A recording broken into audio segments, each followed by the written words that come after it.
تاریخ کے ہر واقعے میں اختلاف ہیں، چاہے دنیا کی کہیں کی تاریخ کیوں نہ.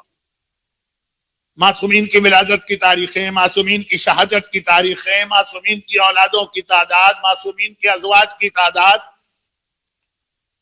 اور کئی واقعات. مولائے کائنات کے حوالے سے بات کو محدود رکھتے ہوئے مولائے متقیان کی شہادت کا واقعہ تو اپنی جگہ بالکل طے شدہ اور ثابت ہے، کوئی شک ہی نہیں. تفصیلات میں ایک اختلاف ہے، اور یہ وہ دیکھیے کوئی اتنا بڑا میجر اختلاف نہیں ہے کہ جس کی وجہ سے یہ کہا جائے کہ حق ادھر ہے باطل ادھر ہے، یہ صحیح کہہ رہا ہے وہ غلط ہے. چھوٹا سا اختلاف. اب میں یہ اس لیے بتا رہا ہوں کہ میں نے جو کل مسائل پڑھے، ہو سکتا ہے کہ کہیں آپ ذرا سے اختلاف کے ساتھ مسائل سنیں، کیونکہ دو روایتیں. یہ مولا کی شہادت کی بات ہو رہی ہے اور کل ہی رات مسائل پڑھے گا، اس سے بالکل نئی نئی تازہ تازہ بات. اصل واقعے میں کوئی اختلاف نہیں، صرف اتنا سے اختلاف. ایک تو وہ روایت کل سنی آپ نے، اور ایک دوسری روایت، اور شاید یہ زیادہ معتبر ہو، وہ یہ کہ مولا کے سر پہ ضربت فجر کی نماز میں نہیں لگی. واجب نماز مولا نہیں پڑھ رہے تھے. مولا جب اپنے گھر سے نکلے، اب یہ جتنا ان باتوں کی وضاحت کی جائے گی ڈر لگتا ہے کہ عام بیچارے مومن کنفیوز نہ ہو جائیں. ورنہ تو یہ بھی اختلاف ہے کہ اس رات کو مولا نے کس بیٹی کے گھر میں افطار کیا. ام کلثوم، طے شدہ بات. یہ ام کلثوم سے مراد وہ ہیں جو ہمارے ذہن میں آتی ہیں، یا یہ ام کلثوم جناب زینب ہی ہے؟ جناب زینب کی کنیت بھی ام کلثوم. لیکن خیر، اب میں اتنا زیادہ بھی آپ کو کنفیوز نہیں کرنا چاہتا اور میرے پاس وقت بھی نہیں.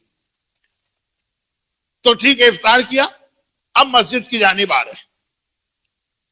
تو جو دوسری روایت ہے جو شاید آپ نے کہیں سن لی ہو، اور جیسا کہ میں نے کہا شاید وہ زیادہ معتبر ہو کل کے مصائب والی روایت کے مقابلے، وہ یہ کہ امام حسن حسین گھر میں ہی تھے، کیونکہ واجب نماز پڑھنے تو ابھی مولا نہیں جا رہے ہیں. مولا مسجد میں آئے، نافلہ نماز پڑھی، تہجد پڑھی، پھر نافلہ جو فجر کی ہوتی وہ پڑھ رہے تھے. تب ابن ملجم نے تلوار کی ضربت لگائی. جماعت نہیں تھی، مولا اکیلے نماز پڑھ رہے. اور جیسے ہی وہ ضربت لگائی اور پھر وہ آثار پیدا ہوئے کہ زلزلہ آئے، آندھی آئی، تب حسنین دوڑے ہوئے مسجد میں. اور مولا علی نے کہا بیٹا حسن، فجر کا وقت آ چکا ہے، پہلے نماز فجر پڑھاؤ پھر مجھے دیکھنا.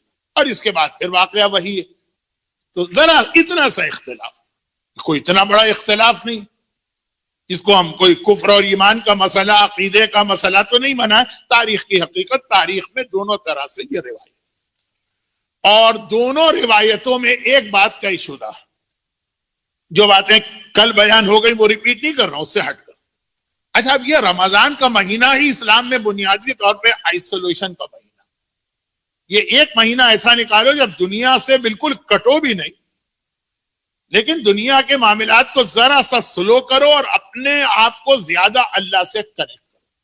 چلے، اس رمضان میں پھر ایک اہم ترین عبادت ہوتی ہے جو فی الحال میلبرن میں تو ممکن نہیں ہے، بلکہ شاید پورے آسٹریلیا میں ممکن نہ ہو، لیکن ہے وہ بھی بہت اہم عبادت، اعتکاف. یعنی 3 دن کے لیے اپنے گھر کو، بیوی کو، بچوں کو، کاروبار کو، ہر چیز کو چھوڑ کر اللہ کے گھر مسجد میں جا کر بیٹھ جاؤ، دنیا سے کٹ کے. اعتکاف، اس کی بڑی اہمیت بھی ہے، اس کا بہت ثواب بھی ہے.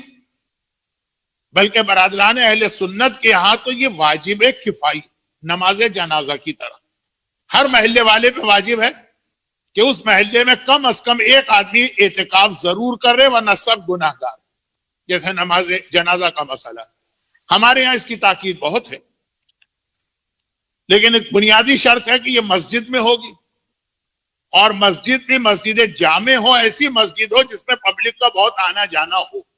تو ابھی تو شاید آسٹریلیا میں یا وکٹوریا میں ایسی کوئی مسجد نہیں ہے. اعتکاف ہے آئسولیشن، پوری دنیا سے کٹ گیا. جس وقت ابن ملجم مولائے متقیان پہ تلوار کی ضربت لگائی، مسجد کوفہ میں اعتکاف ہو رہا تھا. یعنی کئی لوگ اعتکاف کے عالم میں بیٹھے تھے. مرد بھی عورتیں بھی. آج عورتیں اعتکاف کے حالے میں بیٹھی تھی تو پھر وہ مسجد میں چادریں لٹکا لٹکا کے اپنا الگ سا رہنے کا ایک حجرہ سا بنا لیتی تھی. برادران اہل سنت کے اعتکاف میں تو مرد بھی اسی طرح سے چادریں بنا بنا کے الگ الگ جیسے چھوٹے چھوٹے کمرے ہوتے ہیں. میں بہت لمبی تفصیل میں جا رہا ہوں لیکن اب ختم ہو گئی بات. خطامہ وہ عورت جس نے اپنا مہر یہ قرار دیا کہ اگر مجھ سے شادی کرنا ہے تو میرا مہر ہے علی کا سر. ابن ملجم تو آیا ہی کوفے میں اس نیت سے تھا کہ علی کو شہید کرنا, اور جب اس کی ملاقات خطامہ سے ہوئی اور اس کے دل میں سے شادی کی خواہش پیدا ہو گئی اور اس نے شرط لگائی علی کا سر لاؤ اور میں تم سے شادی کرنے کو تیار ہوں, اور وہ اپنے ارادے میں مضبوط ہو گیا.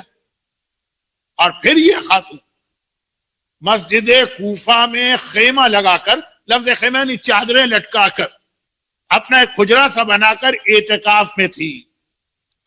برادران اہل سنت کے اعتکاف بھی 10 دن کا ہوتا. ہمارے یہاں اعتکاف 3 دن کا ہے, 10 دن کرے تو ٹھیک ہے, 3 دن کا. اور وہ جو کورونا کی وجہ سے کوارنٹائن ہے وہ شاید 14 دن کا. اور برادران اہل سنت کا اعتکاف 10 دن, تو وہ 10 دن سے بیٹھی ہوئی تھی, 9واں دن تھا اس کا. اور ابن ملجم مولا پہ ضربت لگانے سے پہلے اس کے خیمے میں یعنی اس کے کمرے میں گیا. کمرہ مینس جو 2 چادریں لٹکا کے مسجد کوفہ میں وہ بیٹھی. اب باقاعدہ مولا پہ حملہ کرنے کی لاسٹ منٹ کی ڈیٹیل وہاں پہ طے. تو یہ ساری چیزیں طے شدہ بات ہے. صرف اختلاف اس میں ہے کہ مولا فجر کی نماز جماعت پڑھا رہے تھے فرض, یا نماز فجر سے پہلے جو 2 رکعت سنت نماز پڑھی جا رہی تھی وہ پڑھ رہے تھے.